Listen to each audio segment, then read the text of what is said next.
नमस्कार मित्रांनो, संध्याकाळचे 8 वाजलेत आणि आपली कोकण दर्शन ही जी गाडी आहे ती पुढे पुढे चालत आली। आज अशा ठिकाणी आले जिथे भगवान शंकराच्या नावाने या गावाला नाव पडलं, त्या ठिकाणाला नाव पडलं, जिथे समुद्र शांत आहे बरं का, पण इतिहास बोलका आहे।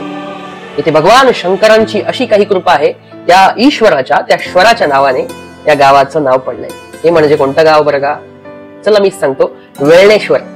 इथे एक प्राचीन शिवमंदिर आहे जे पेशव्यांच्या काळात बांधलं गेलं, इसवी सन 1700च्या सुमारास। म्हणजे किती जुनं असेल बघा। हे गाव समुद्राच्या इतकं जवळ असूनही कधीही पूर आलेला नाही। गावकऱ्यांचं असं म्हणणं आहे की इथे शंकर स्वतः रक्षण करतात, शंकराचं इथे रक्षण आहे। इथे महाशिवरात्र मोठ्या थाटात आणि उत्साहात साजरी होते, पण कोणतेही झगमगाटीचे दिवे नाहीत, कोणत्याही लाईट्स नाहीत, फक्त तेलाचे सुंदर दिवे आणि श्रद्धा। काही लोकांना माहित नसेल, पण वेळेश्वराच्या समुद्र किनाऱ्यावरती कासवांचं घर आहे। कासवांचा हा गुप्त निवास आहे। इथे कासव संध्याकाळच्या वेळेस, रात्रीच्या वेळेस, मध्यरात्रीच्या वेळेस येऊन अंडी देतात आणि इथे कासवांचा जन्म सुद्धा होतो।